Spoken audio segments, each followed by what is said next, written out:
Là, je partage un petit trajet en hyperlapse, toujours sur le rêve. Ce qui était bizarre ce jour-là, c'est, outre la Google Car, donc, il y a eu de la circulation bizarre, un petit peu anormale, c'était curieux. Donc là, à l'aller, la nuit tombée, au moment de partir vers la ferme. Et donc pour l'instant, c'est un trajet classique, mais après, quand on va revenir sur la route, c'est là que la Google Car est apparue. Bon, je pense pas qu'elle prenait des photos à cette heure-là, parce que ça n'aurait pas rendu. Je pense qu'elle rentre juste à la maison, entre guillemets. Donc là, on voit que les conditions s'assombrissent progressivement.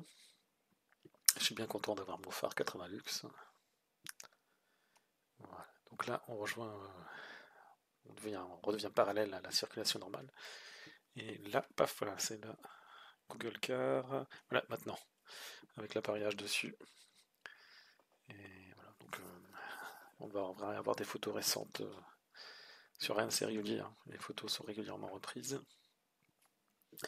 Là, ils ont refait l'enrobé il n'y a pas longtemps. Peut-être qu'à force de réclamer, c'est fini par rentrer. Faut accepter.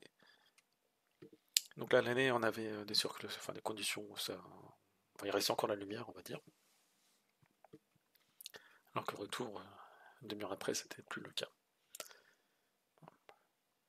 Donc là, on arrive à l'intersection maudite, entre guillemets. Donc oui, il faut traverser.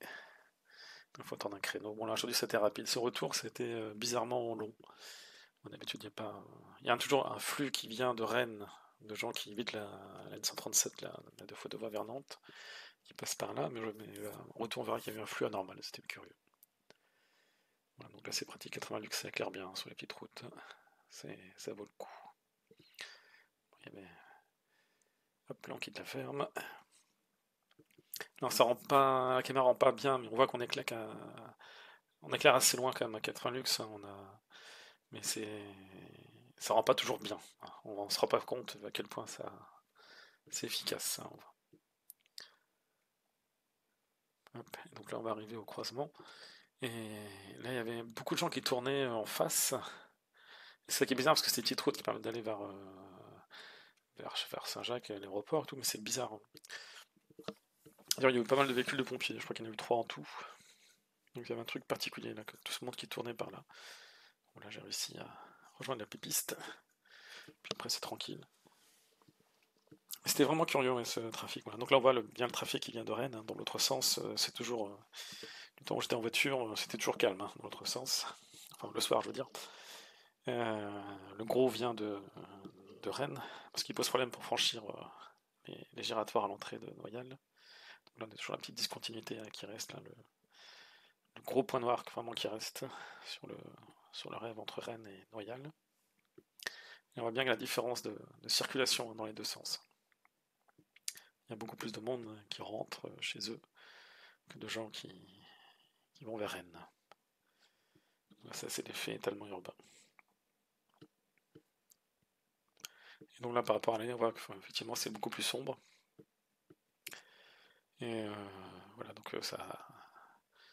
Pour des trajets à la campagne, les lampes de base à 30 ou 40 lux, c'est pas suffisant, quoi. C'est bien pour être vu, mais pas pour voir. C'est pour ça qu'il y a des joggers aussi qui se mettent des lampes. Il vaut mieux éviter les lampes clignotantes parce que ça, c'est atroce pour les autres. C'est pas confortable pour ceux qui sont en face. Hop, voilà. Et donc, on va rejoindre Rennes, on est presque arrivé. Bon, là, on voit que c'est éclairé, hein. Il y a un peu d'éclairage public. Ça, c'est un petit confort en plus. C'est pas nécessaire, hein, mais surtout en ces temps de sobriété, mais bon, ça, c'est un petit plus appréciable. Et là, bon, là, je vais avoir un petit refus de priorité, si je me souviens bien, au feu rouge, là, quand je traverse. Voilà, j'ai le feu vert et clac. J'ai dû m'arrêter au milieu parce qu'il y a une voiture qui a forcé la priorité classique.